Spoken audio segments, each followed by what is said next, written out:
Once again, it's the 1st of November. We're back in again. Mondays are for action, and sports, it's a new month. And we're back in here, Mega Sports, right here on Omega Live TV. My name is Passionate Man, and today we'll be discussing football, we're discussing sports pertaining to the English Premiership, the uprising of Manchester United. Would Ole stay? Would Ole go? Also with Cristiano Ronaldo being upset with Ole. Oh, is he on the right path against Tottenham for winning that particular game in White Hart Lane? We'll be discussing all these topics, but once again, today is a beautiful day where I've got a new guest right here. We'll be talking about our sports as well, especially with the Ghana Black Stars and what is transpiring with Andre Ayew moving to Qatar. What would that influence the Black Stars? Would that be a good cause for the future of our qualification to Qatar that most likely will be played in the winter of next year, 2022? So I've got a guest here which I'll be introducing in a bit, but this is Mega Sports right here on Omega Live TV. So my guest today is Papa Ronnie. Papa, nice to meet you. Yeah, thank you, my brother. Yes. Nice meeting you too, and I'm pretty sure today's show is going to be a very good one. Definitely. Yes. I mean, you're much more sports inclined, and so that's very exciting. But it's good having you. It's been a while now. Let's take off the action. Your team, Manchester United, they backing once again. They struggled in the last few matches, and we thought Cristiano Ronaldo was back. The whole euphoria at Old Trafford was back again. Things started going downwards. Now, tell us about your team a bit. Well, when Cristiano came, I was like, oh yeah, my team is getting better. And I think the first few games it was okay until I think the young boys games. We went to Switzerland, yeah. And then they won 2-1. Yeah, and that was when I started asking a few questions about the team. The progress of the team is more important to me. I've seen Ole trying to build a team from a different angle, but at the moment, Man United being a big team, one of the biggest team in the world, is a very tough job for a manager like Ole at the moment. I prefer him to stay, but I see there's a lot of things to be done. There's a huge mountain to climb at the moment. So you're saying there's a huge mountain to climb at the moment. Yeah. Now, the big talking point now is, will Ole stay or will Ole go? Because a lot of people are saying that he's got 3 matches to prove himself. Yeah. Well, he proved the doubters wrong. He proved his critics wrong against arguably one of the most stubborn teams, quote unquote, Tottenham, White Hart Lane over the weekend. And he showed his authority. You watch his tactical play, and it's raised a lot of eyebrows. That was it because Pogba was absent, so he had the all confidence to play his own game. Now, when you watch that game as a Man United fan, now what was going through your mind? You watched the progression of the team. What was going through your mind? To be honest, like I said, the team right now, Man United haven't got a solid 11. At the moment, I think Ole is still trying to play around the team to find a solid 11. With Ronaldo, even with Ronaldo, yeah, where Ole is starting him and dropping Cavani is a question mark, because I see Cavani as a solid striker. One of the best strikers in the world. 100%. You know what I'm saying? He's proved it alongside everywhere. You know what I mean? So with him, and like I said, I don't know much about the training grounds, what's going on, and on the training grounds and all that. But dropping Cavani and playing Ronaldo alone, you see, Tottenham game, he played both of them. Yes, he started both of them, and I think it really changed that game. When you go to Ronaldo, is a good player, no doubt. 100%. Yes, world class player. Cavani, Ronaldo, playing them together, it was a good one, and I think Ole have to work around it to find a way to play them together. Dropping Cavani and playing Ronaldo only up there, for me, to be honest, the team will struggle, because Ronaldo likes to come from the wing and drop into the center forward. But if you put him out there, you are going to soak a bit of pressure on you as the game develops. But there is always good moments with him. Yeah, but the absence of Pogba seem to have oiled the team in a bit, you know, because you have Bruno, who arguably won track back that match. You have a Cristiano Ronaldo, who is a centre forward now, that won track back match. You know, you've got Pogba, who we all know when he loses the ball will walk, basically, you know. And you've got another Greenwood youngster who've also tasted how to score goals. So basically, it's become more about all these 4 players always trying to go ahead and, you know, for their goals. Now, that leaves the team a bit garb in the middle and the balancing as well. Let me ask you, we've spoken all season round and we've talked about how much Man United need a centre midfield. Watching the Tottenham game, did you have a sense of feel that you were missing a holding midfielder? Look at how you played, you know, how well you played on the day against White Hart Lane.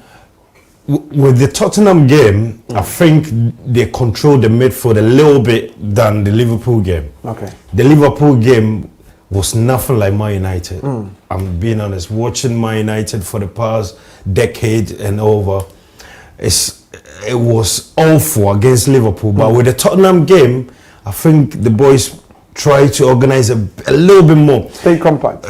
More compact in the midfield, and with Fred also giving a bit more than what he did against Liverpool, you know. I know Man United have got a bit of a problem in the midfield. Pogba is a fantastic player. I love him. Yeah. I like to see him play all the time. But when you play Pogba, you see, when we watch the French game, when he's playing in the French team, he plays different because he's got Kante around him. Kante will do the running, all the hard works, and Pogba can flow with his game. He's got a game. Pogba, don't get me wrong, Pogba has got a game plan. I see him all the time because he was in Man United youth, so I saw him before even going to Italy and all that. And coming back. When he came back, he came as a solid player, like a player made an own player made up. You know what I'm saying? And the way he wants to control the games. He doesn't want to track back. He wants to flow up there. He wants to be given the freedom to play. As a number 10 or something. And he is not a number 10. You know, and you see, when you play Pogba and he is more in your defensive area, you are inviting problems. But you've got Fred. The question comes up again, you've got Fred. You just spoke about Kante now. You know, Pogba goes to France. You know, he plays with Kante. And he plays with the other French midfielders who are very hard working around him. Yeah. But Man United has got Fred. Fred is a hard working midfielder. I mean, we've seen in the last few games when United were missing Fred, we saw how many goals United was conceding. It's true though, but and Fred played against, you know, Tottenham, and we saw, you know, the results for the show. Yeah, true. So I don't know what the problem is with Man United midfield. I think when I watched the Liverpool game, even Scholes said after I think they were doing the analysis, then Scholes says the midfield that Man United have got at the moment, they are not ready to receive the ball. Against Liverpool, you see the boys, they were not ready to receive the ball. And when midfielders are not even ready to receive the ball, then you are finished, because who else is going to distribute the ball around for you to attack the opponent? So would you say, for example, that part of Pogba's game is letting United down?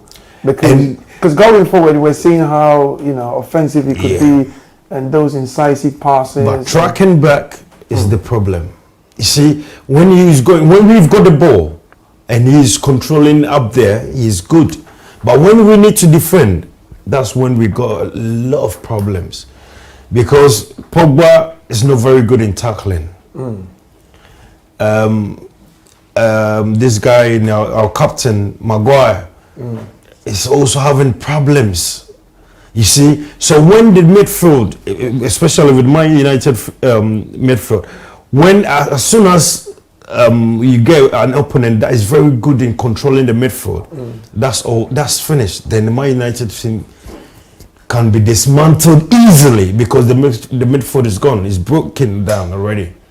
So it's like once you get into that kind of game plan, whilst you know your opponents have got solid midfield, they are compact in there, giving you the chance to play your fancy football, game, then you have a problem.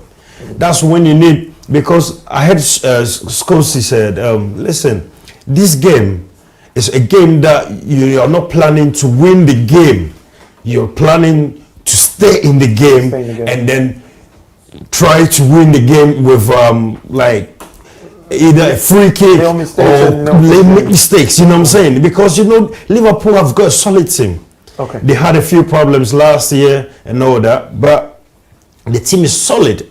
And once you're playing a solid team, you need to give them that respect. Once you give them that respect, then you know that we have game to go. If either we draw or a little mistake, a narrow win will, you know what I'm saying, that's fine.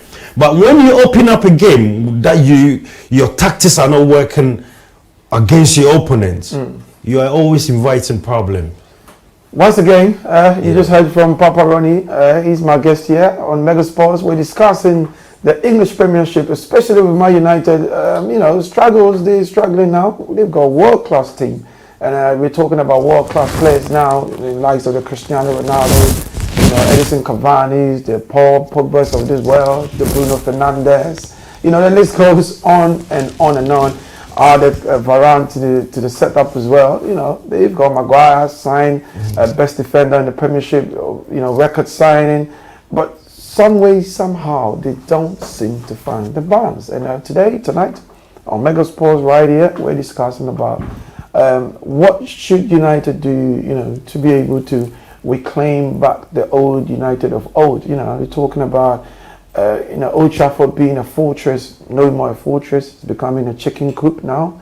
Everybody comes in and sweep them away. Easy. But I'm talking to Papa Ronnie, my guest here. But Papa, before we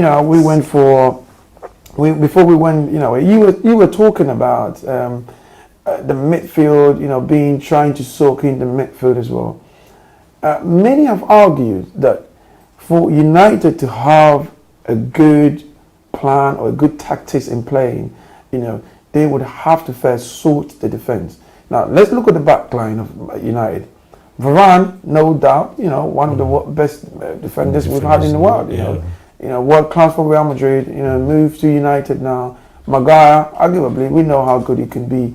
And he's showing some excerpts of himself. Last season, I thought he struggled. This season, he showed more of what he can do. We've got Luke Shaw, who's fought back, the old ghost of Jose Mourinho not liking him, but now into the, the folds of the whole Premiership. Good right back as well. What is the problem with my United backline? I think it's the tactics, to be honest with you. I've seen games that we've gone in the game and taken the game to the opponent easily.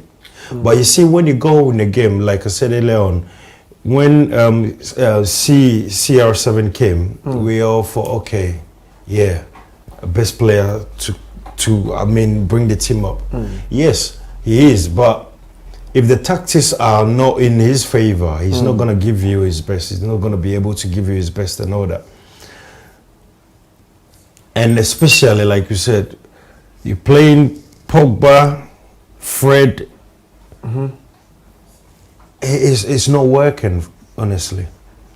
If I'm being honest with my team, it doesn't work, especially with Pogba and Fred. Every time they play together, Man United easily concede. So who do you drop in that setup? Look at the back line, yeah? There's been a huge argument that United are conceding, and against Tottenham, he played a free back line. He played 3 men at the back, but United were more solid in midfield. They controlled the game, kind of. They were opening up spaces as well. So who do you drop? If you go for a free back, who do you drop in the midfield as well? Do you drop Pogba more to holding, or do you draw a Bruno Fernandes that can find Ronaldo or Cavani or Rashford or any striker. So who would you drop back? Do you drop a Pogba? I wouldn't drop Pogba. I would rather drop Fernandes. But Fernandes has been the most effective player for United. Yeah, he has been, but from the last 2 seasons or so. I've always, when I watch Man U, Man U are lacking a bit of style. When they play without Pogba, they can play the running game. Yeah. But the style, you see, Man United for the past, from Fergie time, we have got a style of play that especially in Old Trafford. Yeah. When you play in Old Trafford, we need to dominate the game. We need to have a game that we the fans can feel that, yes, this is Man United.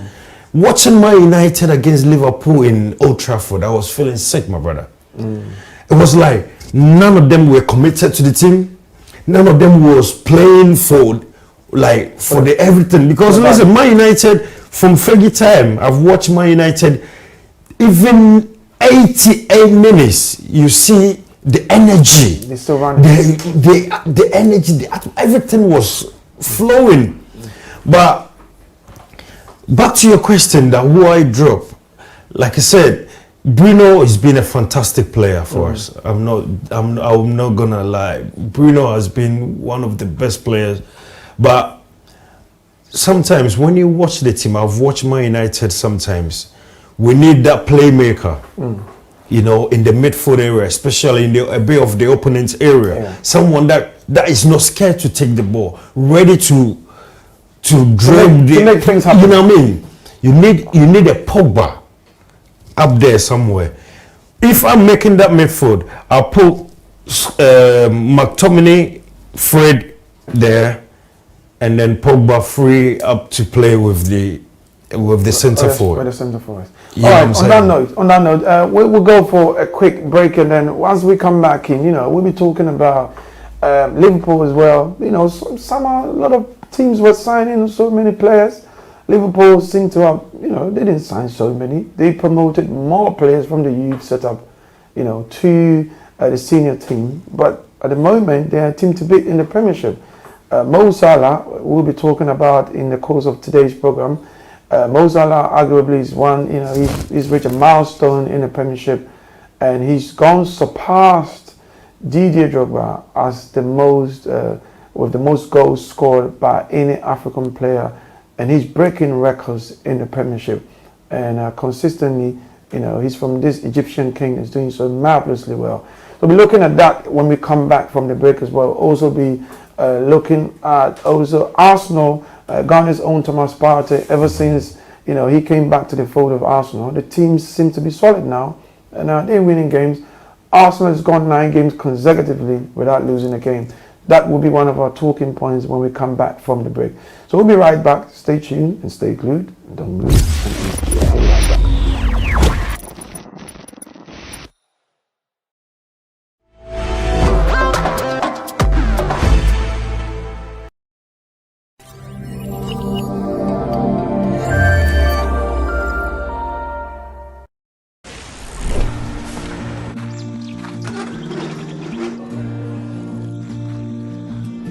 At World Remit, we understand what the journey is about, how it can sometimes take a little distance to bring us a little closer together.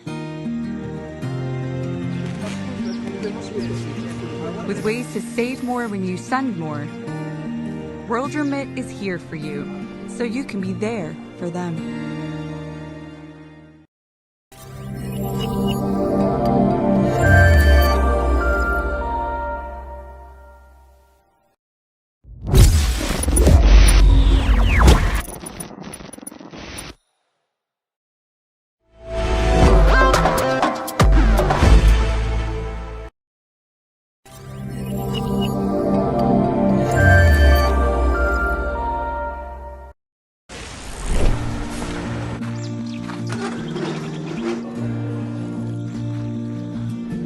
At World Remit, we understand what the journey is about, how it can sometimes take a little distance to bring us a little closer together.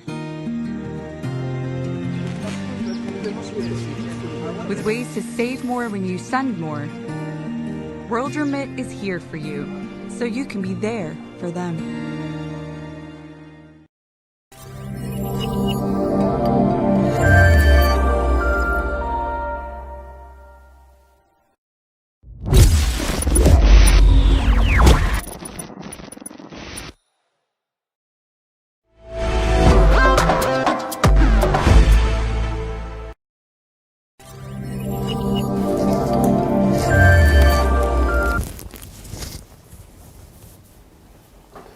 All right, welcome back. This is Mega Sports. We just went for a quick break and we are back in again. I'm here with my co-host, with my guest today, Paparoni. And before the break, we were talking about Man United, and I think it's only fair we talk about Liverpool, one of United's fierce rivals. But Liverpool, as we know, in the summer didn't do major signings, and there was a lot of backlash, when it came to Jurgen Klopp, especially when everyone thought they had the funds to sign players, but the man opted not to do major signings. But they are an informed team now.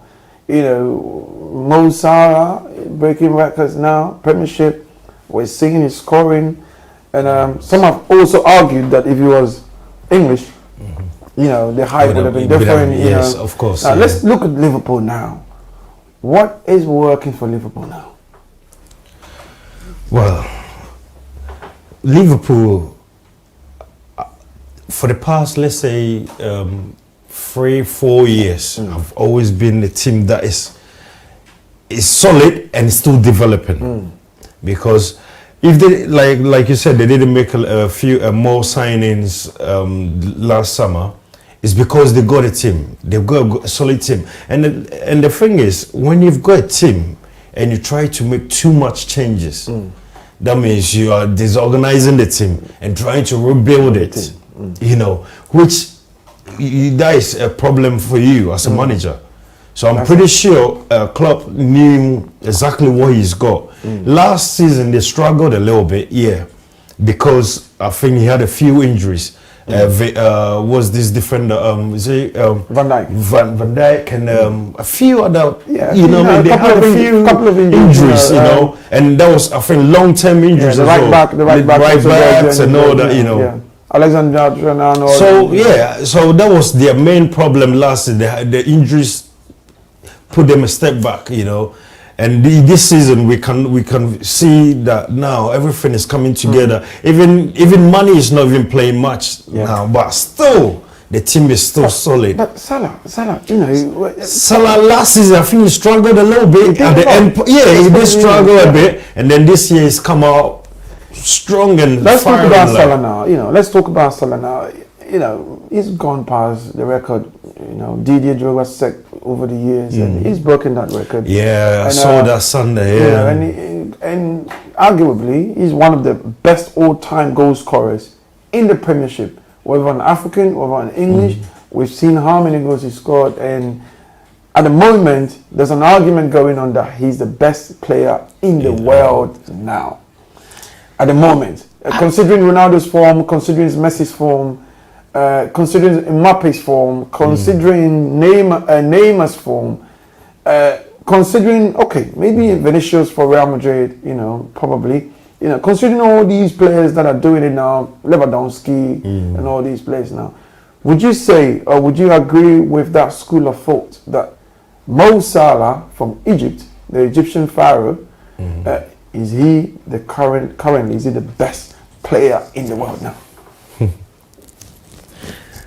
There is question marks over this question. You know what I'm saying? Because you see, this came up I think 2 years ago or so, when Liverpool I think versus was it Barca in the finals, isn't it? No, that was the Real Madrid. Was it Real Madrid? Yeah, Real Madrid one. Was it okay? Yeah, I think something like that. Because that came up. I think that was the game he got injured on the shoulder. Sergio Ramos put him down. Yes. That was thank you. It was Real Madrid. Yeah. You see, that came up that Mo Salah is the world best. Mo Salah is the best. I think he's a great player. But he needs to do more in consistency. You know what I mean? Messi got that because of the consistency that was in every game. He does it. For a whole season. You know what I'm saying? So to get that world best, Cristiano won it at Man United consistently. Every game, scoring from every, you know what I mean, every angles of it. You know, with Mo Salah, he's very good, very great player. But, you know, he would do well for a couple of months and then struggle for 2-3 games, you know, and that's where the question mark is. So would you say at the moment, you know, at the moment, because I think we've only played 10 games in the Premier League. So far, yeah, 10 games. So 10 games is very hard to judge a play like world class. At the moment, if you say 10 games, Mo Salah is the best. If the Premier League is finished, he's the best player now. He's not, yeah. But we've got more than 28 games more to go. Yeah. You know, and if we are going to go on there as a great player, it's so early. It's too early. Too early now. For me, it's too early because the Premier League gets harder the more the games comes on, because there's challenges. Teams are going down. No, they're fighting back, and then you need to play exceptional games. That's when all these things comes into consideration. That now he's proven, but too early because other teams are struggling in the earlier stage of this league. And when that happens, you can highlight a few players that, this player is good, but later you see them struggling. That's what I'm saying. This happened a few years ago, like, I don't know, when was this year? Was it 3 years ago? Yeah, remember. Yeah. He played a very good season. Very good season. And then just, I think that Champions League final, that was when he got injured and all that, But like I said, it's a bit too early to give him, well, just by the fact he's gone past Didier's record. But there's still a mountain to climb. He's still a young lad, and I believe he will get to where he wants to, but there's still a bit more that he needs to bring up. There's still a bit more that he needs to get to. At the moment, we're talking about Liverpool. I'm here with Paparoni, and he's showing his views on what he thinks about Liverpool. Mo Salah, we're talking about now, the Egyptian pharaoh, who seems to be playing so well. You know, at the moment he's breaking records to records. Arguably one of the best strikers in the Premiership now, and one of the best players in the world now, if not the best player now. In my opinion now, I think he's the best player in the world currently. Currently. You know, forget about the rest of the seasons. I think currently he's one of the best players. He's the best player in the world now, considering Messi's form. You know, who hasn't scored a single goal for Paris Saint-Germain, you know, in the Ligue 1. You know, he scored in the Premier League, Champions League, but he hasn't scored for Ligue 1. Ronaldo, yes, just keeps scoring, but I think Mo Salah is hot at the moment. But anyway, another interesting topic to talk about. Let's talk about Ghana's own Thomas Partey. Now, you know, Partey's had his own fair share of injuries with Arsenal ever since he signed from Atletico Madrid. He struggled a few bit here and there, but this season, as soon as he recovered, it looks as if Arsenal is on a winning path. 9 games consecutively without losing a game. Partey, Odegaard, what has Partey brought to this new Arsenal setup? You know, Partey is a fantastic player, a very good midfielder, you know. If I go back to the ACN and Muntari type of game, Partey's got that physique and all that to enjoy his game at the moment, you know. And I think he brings a different dimension altogether to the Arsenal team at the moment with what he's got. He's got a different quality. He can control the ball, pass, shooting, everything. He's got that midfield physique, you know. So I think that's where Arsenal at the moment win, because he's back. Partey is back, and he's on form. He's picking up the form as well, so that's very good. And he scored his first goal, his first ever goal for Arsenal, Arsenal as yeah. well, through that header as well. That's very good. That's very good for him as a player and good for the team as well, you know. But I just hope that no more injuries and then we see the best in Partey, because he playing in Atletico. Yeah, fantastic. Fantastic player. Every time I watch him, I'm like, wow, That's the player. this is the player that we're missing the ACN and Muntari type, but he is in that category that we want to see him play all the time.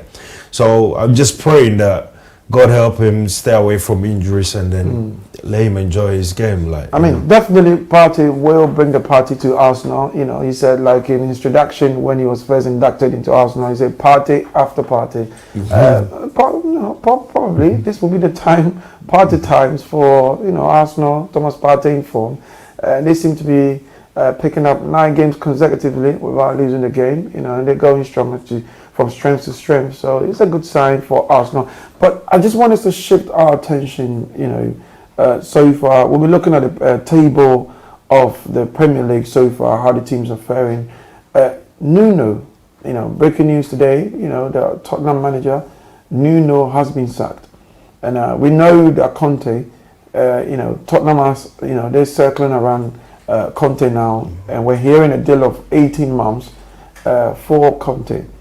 And also, Nuno was the 6th choice for Daniel Levy, you know, for Tottenham.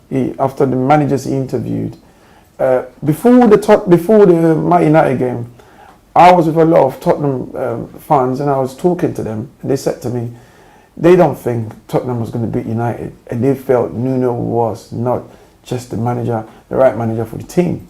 Now the man has been sacked now. Should Conte take over the team now? Do you think something else is going to change in Tottenham? You know, what is going to come in different with the team? Is Tottenham a team to beat the top? Do they have the materials? Or you think that Daniel Levy is being a hard nut, not releasing a lot of funds for the right players to come in? What is your view about Tottenham now? yes, my view right now, you see, with Daniel Levy and all them, you see, when you bring in a manager, yeah, for 10 games, and you sack him, you haven't given the man ample time to work around the players. But this is the Premiership. Of course it is, but if you want to build a team, Rome wasn't built in a day, my brother. You understand? If you want to build, like Oli has been given. If Oli gets sacked now, I like to see Oli stay, because I see he will be committed to the team, right? He's got his time now. Yeah. We've been to Europa League finals twice and all that, lost it all. So if he gets sacked, it's fair. Deservedly, yeah. You know what I'm saying? But Nuno, you give him 10 games. Obviously, yeah, it's a Premier League, but if you want to build a team that you want to see the consistency of winning, then you have to give the man time to prove himself, you know. But 10 games, he's won some, he's drawn some, win some. He needs a bit of time. But like I said, who am I to give Levy? You know what I'm saying? A very hard, you know what I'm saying? You know, Daniel Levy, a very businessman. You know what I'm saying? You know, it's like all along, yeah. My view about this Premier League and the way they keeps changing managers, bro, is very wrong in a way. Chelsea used to do that. If I can remember, Chelsea would sack you. Lose 3 games continuous or 5 games years back, and you're gone. Abramovich, you know what I mean? Gone. And then I think recently Abramovich changed a bit. You know what I mean? Give you even a season to see how you go. You know what I mean? And then know that, okay, right, a whole season didn't work well. I need a different. Don't you think it's just the amount of money they're pumping into these teams? Because they're paying these players, you know, £250,000 a week. You know, you got, in some instances, people are taking £350,000 a week. Now we're hearing Mo Salah still for Liverpool. The man wants close to about £550,000 a week. Pogba wants over £450,000 a week. So perhaps the money is playing, it's playing all this major factor. But anyway, this is Mega Sports, right here on the Mega Live TV. I'm talking to my guest, Papa Ronnie. He's a very well-endowed football man, and he surprised many, but he's got the knowledge, he's got the... I went to a football school, you know. Yeah, there you go. So I used to play alongside Suleiman Tari. There you go.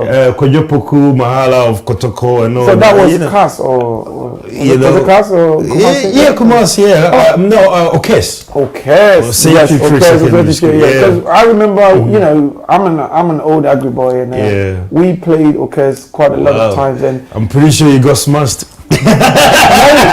contrary, we Yeah. had Agri Memorial had one of the best teams.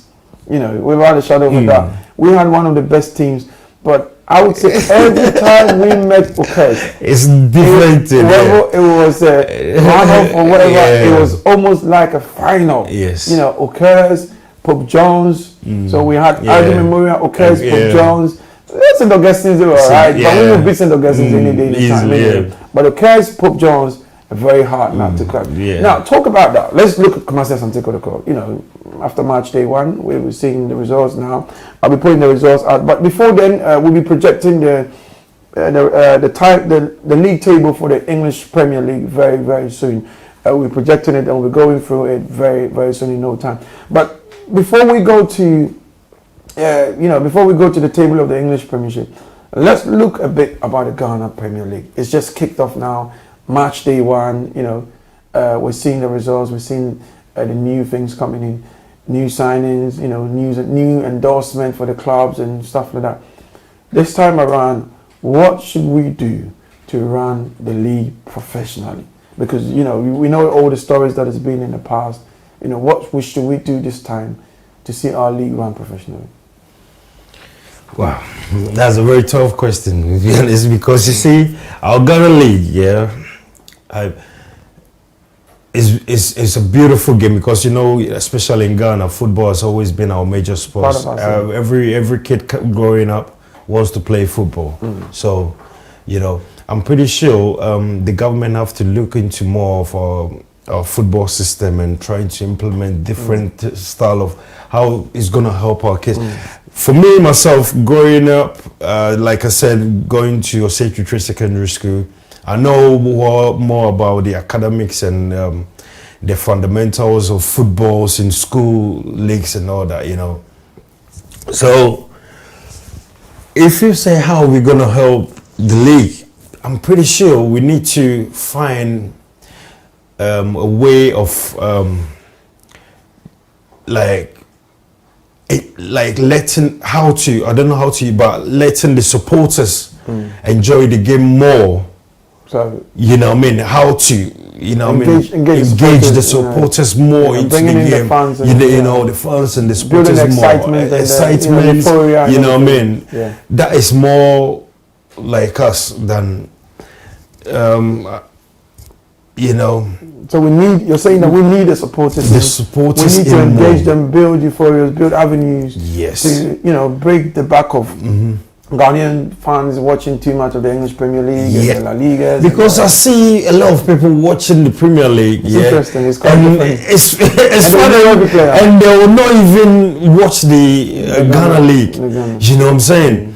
And that's why I'm saying that we need to find a way to make it more interesting for the fans, to love it more, to be able to enjoy and wants to travel to the stadiums. And I'm pretty sure that will even bring up the financial things more. Oh, okay. So, Kurt, the new GFA boss, Kurt Okweku, I think he's in a couple of years now. He's promised Ghanaians that he's going to revive, bring back the love. He started that slogan. Last year we saw obviously the Super Clash, Kumasi Asante Kotoko, Clash of Folk, an exciting one. And for a long time that was the time we all enjoyed, that Super Clash between Accra Folk and Kumasi Asante Kotoko, which was very exciting for everyone else to watch. But then match day one, just want to give you the results of match day one after the Ghana Premier League has finally commenced now, and these were the results after match day one. Tamale, Tamale Great Olympics, also. So these were the matches that were played. Tamale RTE versus Great Olympics was 1-1, all draw in Tamale. Accra Suffolk versus Legon Cities, they drew goalless. And also Bebiani versus Bekum Arsenal also drew, they also drew goalless. Elmina Sharks, which will be played later as well. But then King Faisal won Wafa 1-0. Karela versus Adiana drew 1-1. Bechem United beat Mediama 4-0 as well. 11 Wonders versus Ashanti Gold. Ashanti Gold beat 11 Wonders away 1-0. And Tamale and Great Olympics, as we know, drew 1-1. And so match to be played on the 5th of November will be Almina Sharks, Adriana Stars versus King Faisal, Mediama versus Bibiani, Bekum Chelsea versus 11 Wonders, and Legon Cities versus Tamale. Wafa will play Accra Suffolk, and Asante Koroko will play Bechem United. Ashanti Gold will play Karela, and these are the games. Accra Great Olympics versus Accra House of Lions. So that it will be the fixtures come 5th of November. A lot of reforms happening in our football now in the Premier League. It looks very much organized this time around. Kurt has promised Ghanaians that bring back the love. Now I want us to talk about the next phase of our talking point, where we're talking about the Black Stars of Ghana. But we'll go for a quick break. When we come back, we'll be looking at the last segment where we're talking about the Black Stars of Ghana. So folks, just stick and stay with us. We're going for a quick break. And when we're back in, we'll be talking about the Black Stars. Andre Ayew, the man is moved from Swansea now. He's finally gone to Qatar, as we all know. He's been in form in Qatar, scoring a lot of goals. What are the consequences for the Black Stars' chances of qualifying for Qatar 2022? The captain of the national team, he's just moved from, a top league, and he's moved to Qatar, so league. But that also shadow, the performance and his contribution to the Black Stars. Time will tell as well. But when we come back, we'll be talking about that. We'll also be talking about Daniel Amate. He's been in form for Leicester so far this season in 10 games. He struggled in the last few seasons with injuries, but he's back. He seems to be playing so well. We'll also be looking at Thomas Partey, as we've spoken already, and the unit as Black Stars. The new manager is in, Milo. What would he do? Would he change things with the Black Stars? After the break, we'll be talking about this. Stick and stay with us. Don't move an inch. Be right back.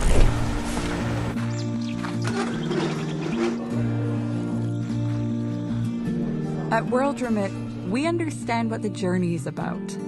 How it can sometimes take a little distance to bring us a little closer together. With ways to save more when you send more, World Remit is here for you, so you can be there for them.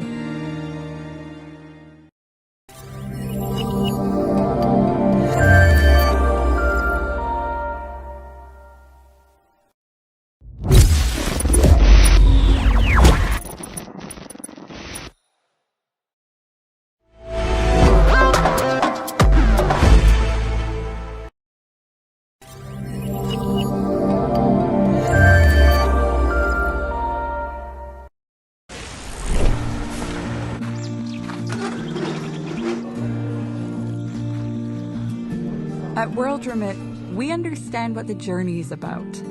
How it can sometimes take a little distance to bring us a little closer together.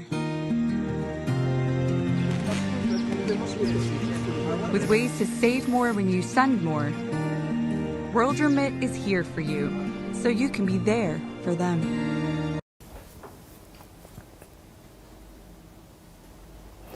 Welcome back, folks. It's Mega Sports right here, Omega Live TV. We're here in London. We're talking about sports, the reaction, of course, what has transpired over the last weeks. And, we're looking at the Premiership.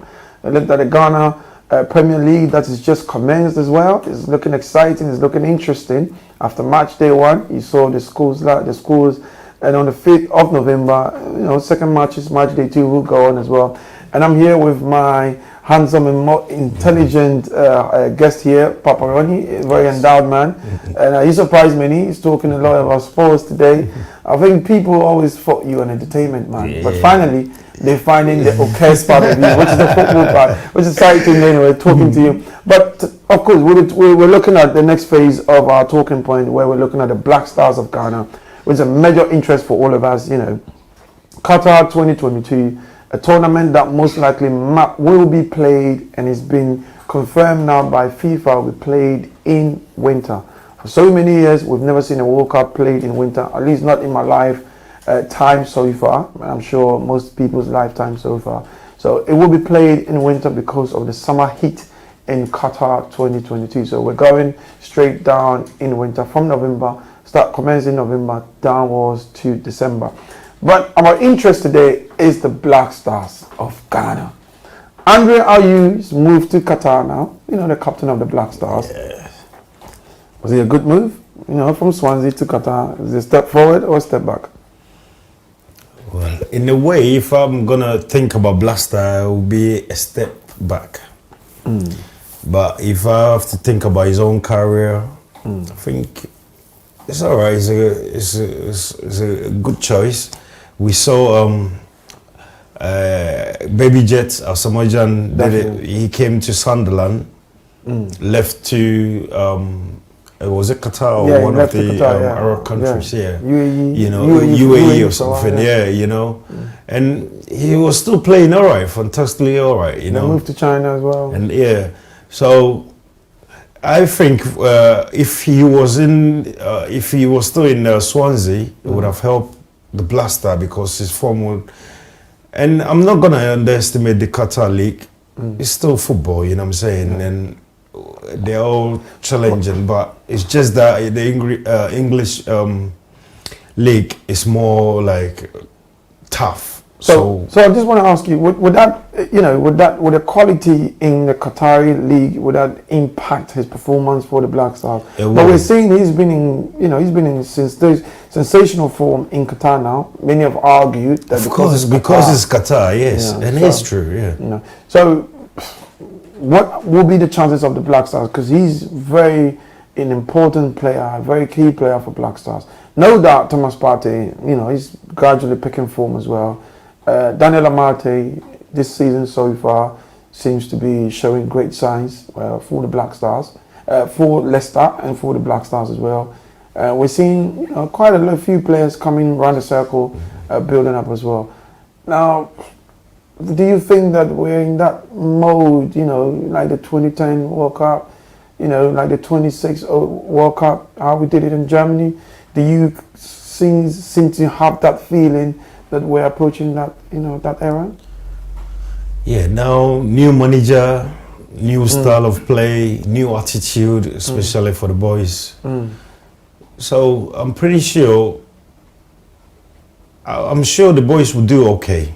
They will do okay, but with the day you going to Qatar, I'm pretty sure he will, depends on, it might depend on his attitude in Qatar as well. You know what I'm saying? If you go there and respect the game there, and then know that, it's football, I need to always, because it's not just Qatar you're playing there, you've got a national team to handle as a captain.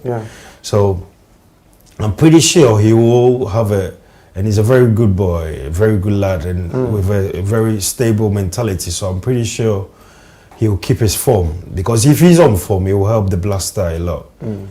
Fantastic player. His dad did it, and he's stepping there doing wonders with his brother Jordan as well. So I'm pretty sure if he puts his head down and concentrates on doing what he does best, he's already scoring goals and doing that. He's got that quality already. But if he maintains the form, then I'm sure we are okay. We'll be okay then. I know you can't talk about Andre Ayew and not talk about Jordan, the brothers. The Ayew brothers. Jordan, this season so far, he's kind of, it's been a bit of a roller coaster for him. It's been up and down. He's showing some great signs of football, but he's not you know, he's not been the Jordan of the last two seasons in a way. Yeah. He was consistent, you know, he's playing week in out, and now he's become more of a sub now, and he comes on and he doesn't really, you know, fairly does okay, but not too much exceptional at this point in time. Now let's look at the chances of the striking department for the Black Stars.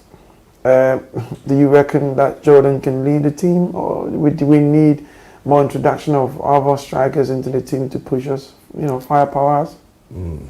I think Jordan is alright, you know. Honestly, he's been there for Black Stars For a while. for a while, and especially scored some fantastic goals when we need it.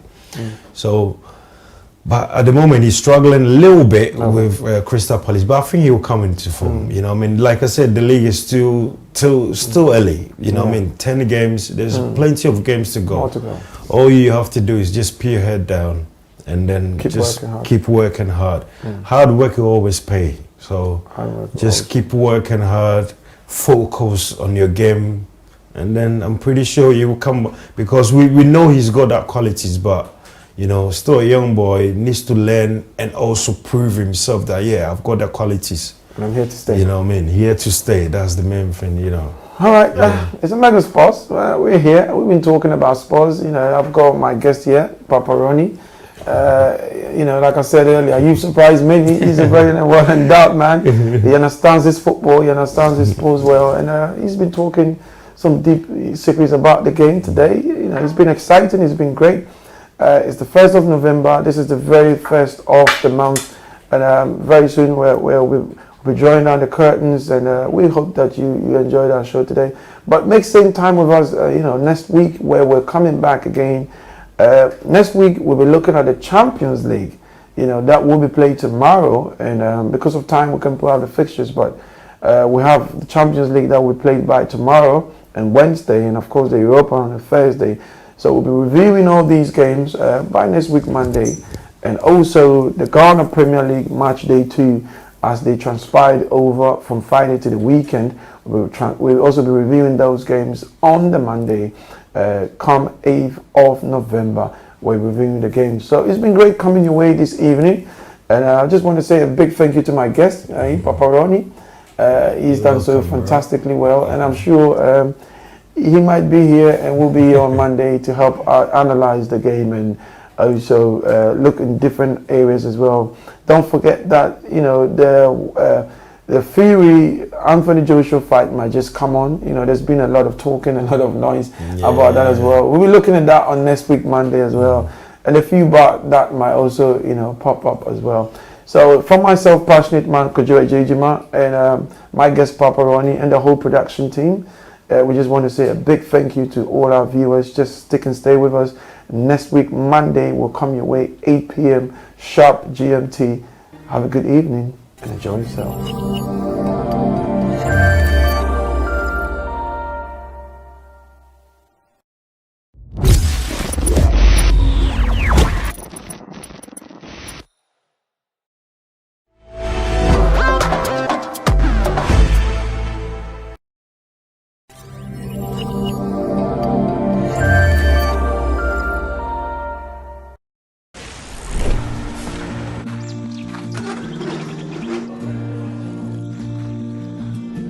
At World Remit, we understand what the journey is about, how it can sometimes take a little distance to bring us a little closer together.